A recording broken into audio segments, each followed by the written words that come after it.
2, 1. Alright, welcome everybody to week 2 of the Liftoff, where we bring you all the latest drama, news, and entertainment and information regarding the ZGG IBS Summer Split for Season 6. I am your host, Token, and the new ADC for Rifters, along with my fellow host and the amazing support for FTD Leper.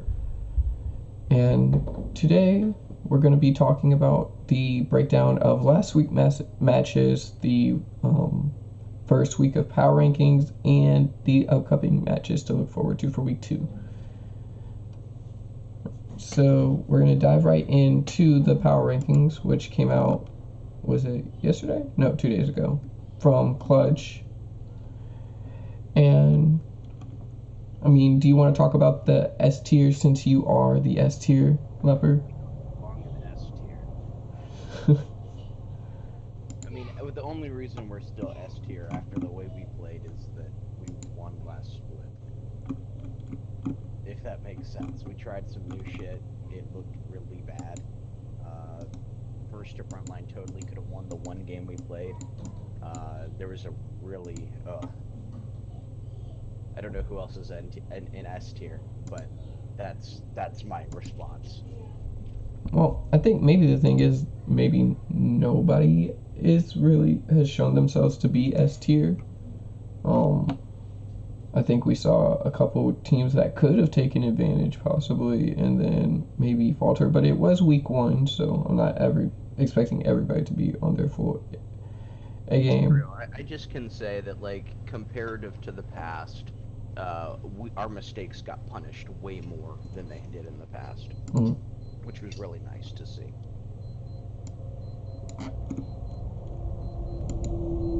Certainly. And so it said your guys' player to watch is Maxade. So can you tell me a little bit more about him?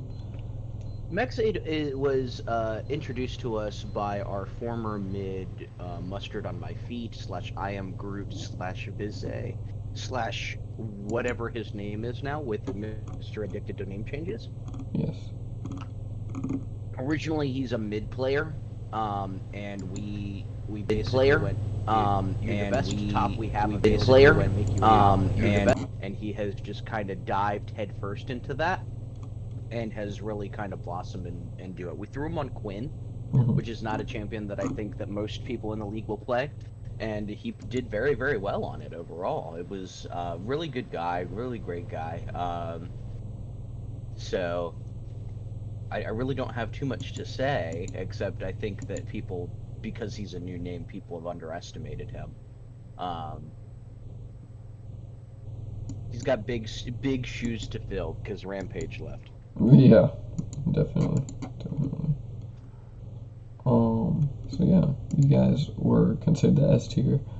A tier, we have Revolution and PLG.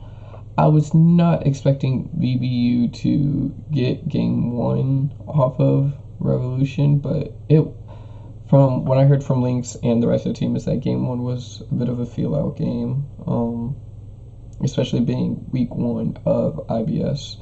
And honestly,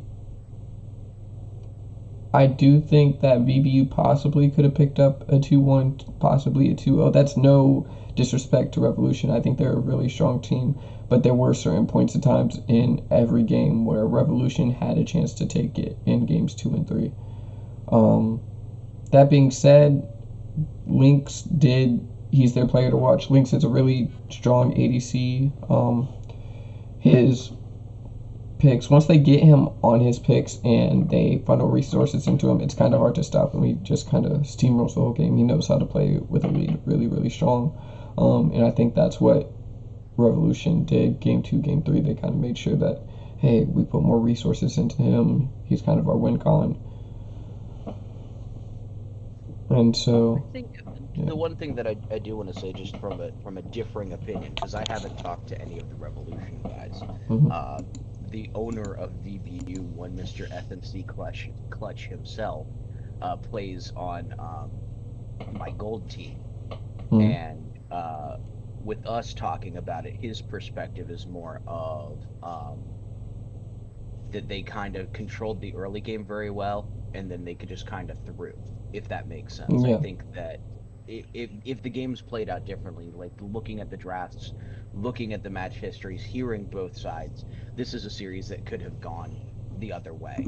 Oh, totally. I definitely agree. And then if that happens, we're sitting here talking about, will Revolution Mental Boom already? Is VBU really better than we think? It's a team with some really big egos that don't like to admit that they are wrong. So next up, we have PLG, which ended up beating MIT 2-0. We did say PLG was going to be strong. This match, I haven't gotten a chance to go over the actual.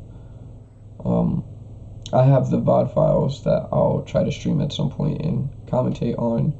But I got the shout out to the PLG coach, or was it the PLG? It was either the PLG or the MIT coach. But it was supposed to be a really good matchup. You have PLG going against new and improved MIT, supposedly. And so, yeah, PLG went in, handled business, and Clutch put the entire starting roster as their players to watch.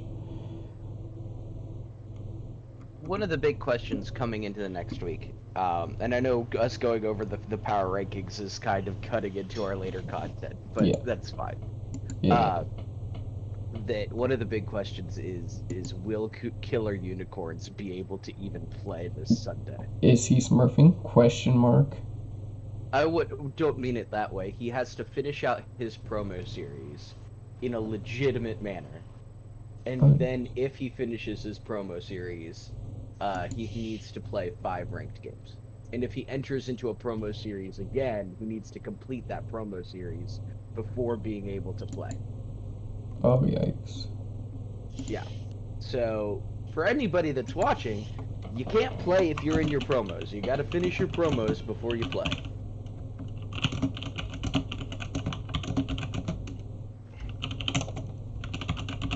Okay, so down to the B tier teams. First up, we just talked about them playing against PLG, but it is Monkeys in Training. I know they're upset about the game. They're a very competitive team. I know talking to Ballistic, he was pretty upset. But I do think that it's only week 1. It's not anything to be too concerned about. PLG's been playing for quite a while, as far as like since the beginning we had the Scrim Gym, and MIT still has some moves made quite recently. So honestly, I think they'll bounce back and they'll be fine, especially come later in the season. Their players to watch, they have Sherman, Ballistic, 2 very hard carry type of guys. If they get ahead, they can just dominate. Both have been playing in the league for a while. Tremendous respect for Sherm. I think possibly he is top 2, top 3 mid once again in the league. And Ballistic, he has my boy Ballistic, he has the potential to be top 2, top 3. It's just a question of how the team plays around him and him making sure he can reset his mental. Because I love you, dude, but you do mental boom sometimes. We don't do that. The thing with Sturm, right, and is that if Sturm is returned, yes, Sturm is the measuring stick by which all mids in the league will be measured. Yes. It's really hard to go and say anything other than that. For me, when I'm looking at mid laners, in IBS in particular, it's being compared against Sturm is who you're measured by, because I know what Sturm is gonna do. He's consistently going to do it. Yep. He's going to do it against just about anybody. I think the only person that he even struggled to do it against last split was Bipolar Rat. The only people that really were able to push Sturm at all last split have ranked out. Tom didn't rank out, but Tom mental boomed. Well, Tom's not here anymore. Yeah. So Tom's still better than Sherm in my opinion, just bad ego. And also we had to 3-ban Sherm every time. That's how strong he was. The other thing, that's the part of the advantage of having Sturm. He is a relatively small champion pool compared to some of the other mids, but at the they're same so time, strong. any part of that pool is absolutely deadly. So you have to very much account for it. Yep. You either have to have a great counter pick for it, or you just have to ban them. Next up, we have RAR Silver. I did not watch them play. I know that they beat my team that I am now on. So all I can say is that Ned did get to play against them. I think it would be different had I played against them, but who knows? Maybe we'll see them in playoffs. They do have a really strong overall team. I think Duero looks like a really strong pick. The question I want to see is, when will Orbit come back, and will his toxicity be too much to keep this team from going where they could? And I think, honestly, with RAR, they can be a finals team again. With RAR, the fun thing is always that they don't really practice. It's a drop-in kind of drop-out mentality. Yep. So a lot of it is on the individual players to get better on an individual level, and then listen to whoever Doki has assigned to shot call, right? Yes. Like, RAR is a team that is they're the best reactive team in IBS. RAR is not a proactive team. But they are going to wait, they're going to sit back, they're going to wave clear, they're going to scale. And if you cannot exploit that, and if you make mistakes, especially later in the game, they will win. Yeah. This has been the RAR model in every league. Agreed. So next up we have EOU, who won easily against Goon Squad. I didn't really see too much from them. I mean, I was on the team at the time. I didn't see too much from them. I mean, obviously it was going up against GSG. Not saying GSG is bad, but they have like 3 or 4 relatively new players to the scene. So it was kind of expected that EOU is expected to win that. I will say that Methane, I believe Methane's their shot caller. And he does a really good job of it. The team seems to listen to him pretty well. I will note that Alyssa's, he's moving to their sub now, so I don't know how that will impact their mid lane and mid jungle synergy, especially going next week into who do they play? Revolution. But I will say that Methane is definitely their leader and their person to watch. If he can take a game or two off Lynx and they can beat Revolution, that will A, be some spicy content for us to go over, but B, really solidify himself as a top tier ADC in this league. Agreed. Next up we have VBU Academy. They lost 2-1 to Revolution, but like I said, they honestly could have won that series. I think in most people's opinions or eyes, if they actually watched the series, they could have won. Just had they... This was the closest series of the week. Yes. Just a couple throws, but I know their coaches and them will be going over that with them, kind of making sure they clean up those points. And as the season goes on, they probably won't make those mistakes and won't throw away leads like that. And that honestly should worry the rest of the competition, because their early game is really strong. And if they keep the mentality where they can win the early game and then not throw it in the mid game, you're basically giving them a win. Basically, you have to say the only way we can try to beat them now is by matching them in the early game too. The advice I have for VBU, whether they want it or not, is to figure out how to win games. And what I mean by that is develop a sense of style, develop a method by which you know how to macro, and be able to then, rather than just winning lanes and being dominant early, figuring out how to then transition it through the rest of the game. Because if you can do that, and you have this security in knowing that you are playing towards your win condition in that kind of manner, you're able to play proactive throughout the series, and that's how you win games. Right. So next up we have my team that I just joined, Rifters. Fell to RAR. I think with me coming in and then some of the changes that we have made as far as our drafts, how we look at the game overall, and things that we want to try, I think we can definitely see an improvement in this upcoming week. Chef Boy, he does play really strong. Yeah, he plays really super strong, I will say. I have Cody, who I'm teaming up with in the bot lane, and Cody likes to kill, so that'll be fun. We've practiced a bit this week so far, and we're kind of learning how we want to play and our playstyle, like how that's going to be throughout the season. I will say that our communication is definitely getting really, really, really good this early in the season, which is surprising to see. Nobody's afraid to start talking and be on calls and say about what we need to do to set up for stuff.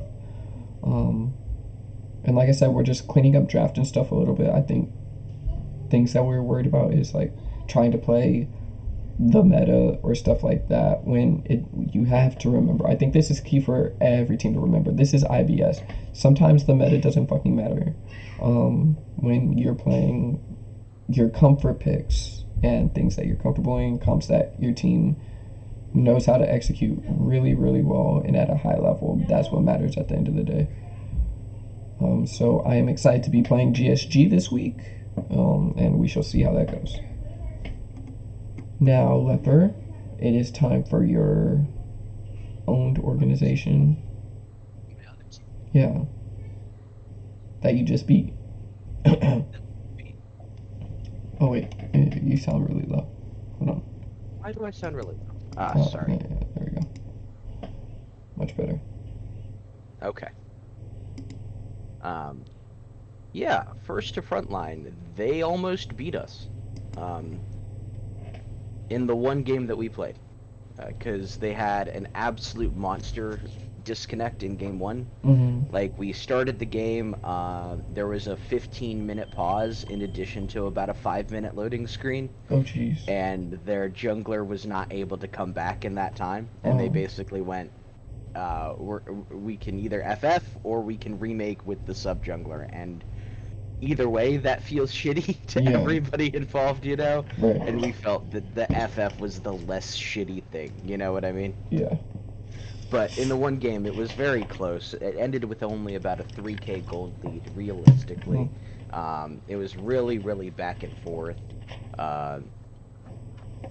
Compared to the last time I played them, which was about 2 weeks ago, they have improved dramatically. The team is a lot stronger and one of the more stable teams mentally, if that makes sense. They don't really flame each other, they don't really tilt.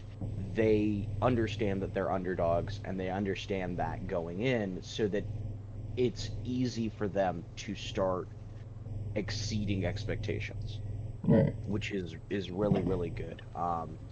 Top lane is going to be a monster. Oh yeah, Zion. Tell me a little bit more about really him. Good. I haven't got to see him play. He was the real shining star on FTF in the one game. Really, really, really spectacular play from him. There were some bad decisions, and those bad decisions led them to lose the game. Really, it wasn't even individual play. It was just there were some really bad decisions that we exploited. And for a team that has been together for literally 5 days prior to when this game was played, I think that's a really good thing. Oh yeah, I do. And I do expect them to do a lot better. I am excited to see Mikado in the mid lane with his picks and see how that goes. And I don't know when I play them, but I will be excited to see how they progress throughout the season. Rifters, you play them in... I think it's towards the end of the week season. 7, August 7th. Yeah. because we got a while to go until then. And then, last but not least, we have GSG. Like I said, they have about 3 or 4 new players to the game, so it's kind of hard to judge their progress at the very beginning of the split. So I'm sure we will look back at the end of the split and be able to say, okay, this is how much better they've gotten. I think that's the cool part about IBS is you get a nice entry level into competitive and really see how you progress throughout the season with it. That being said, their player to watch, Go Salt. I just say Go Salt. I did think that he was the standout player of their team as well, especially in the second game. He put up decent numbers as far as farming and stuff, and his team can figure out how to draft around him and funnel resources into him. I definitely think he can be a mid to high tier ADC possibly, and they can look to take some games and matches overall off of some teams. So that being said, those are our week 1 power rankings.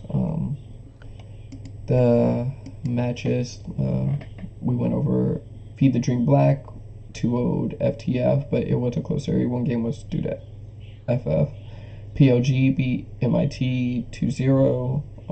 Rifters lost to RAR 2-0. Rev.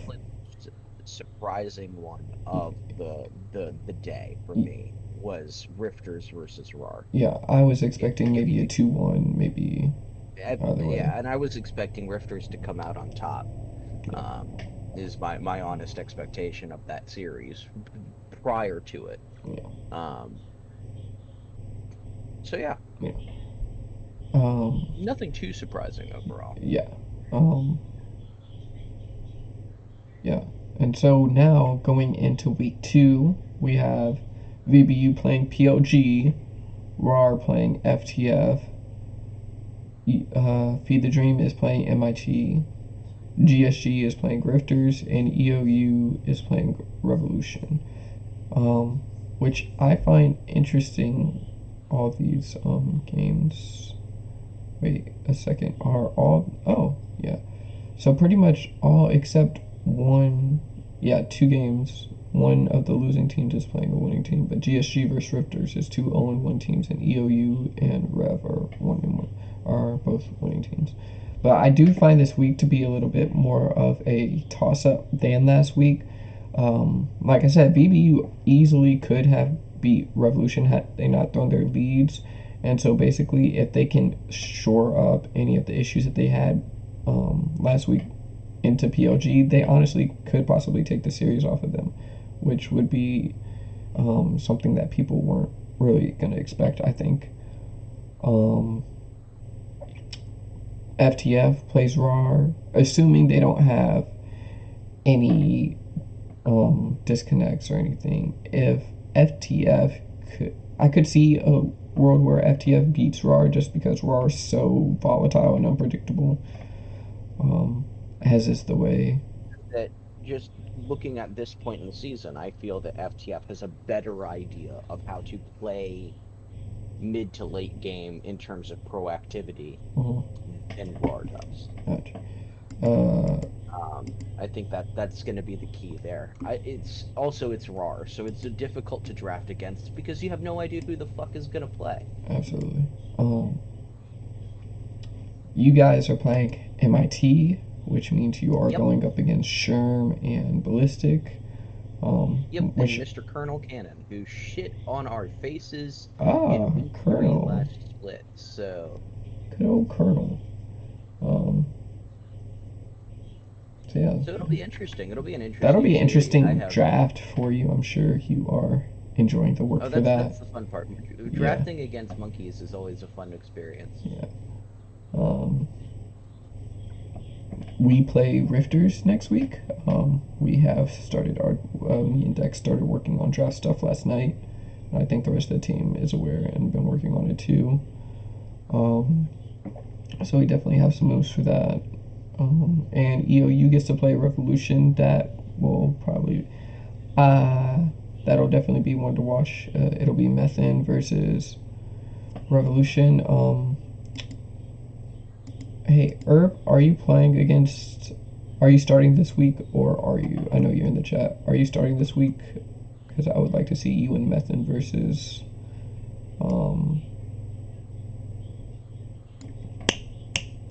who's it? Tex and Lynx.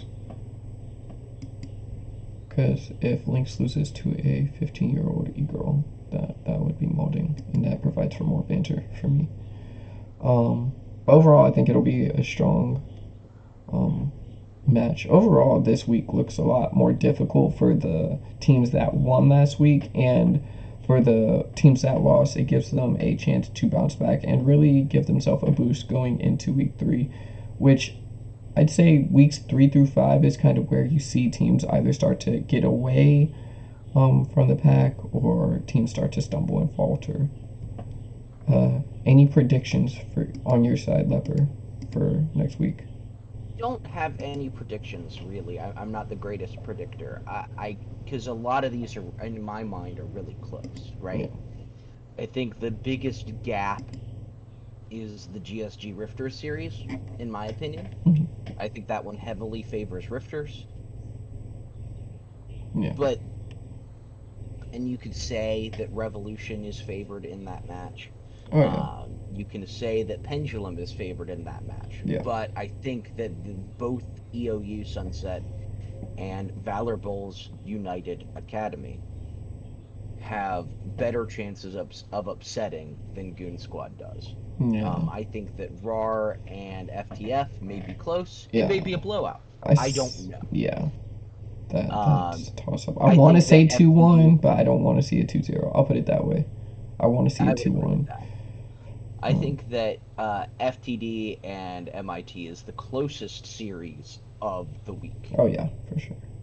I think also that if any upsets occur, right, any of them, because, I mean, I think most people can look at this schedule and say who the general community perception has as the favorite. You know what I mean? Yeah. If any of the underdogs win, that's a big thing that's going to be talked about. If Valor Bulls beats Pendulum, that's a very big thing that people are going to be paying attention to. Oh yeah, for sure. If EOU beats Sunset, you know that Lynx is never going to hear the end of it, because he won't stop talking about how it was his team's fault. It's all of those kinds of things. If I lose, I will probably not shut up about saying that I'm bad, because I'm bad. You're not bad, Leper. I'm terrible. We're all in IBS. We're all terrible. This seems to be the split for supports, because there's some damn good supports around this split. Professor is turning into be a really, really good support. Nerf Irrelevant, however you say that. Oh yeah, Nerf I think is really strong. A fantastic support. Yeah. Cody still exists, I guess, until he devolves into something else. He's still on his meth. Too much meth and cheese. There's some really, really, really good supports out there, and I'm sure that there will be more compared to the very, very subpar support lineup last split. Yeah, that's true. It's a really good thing to see.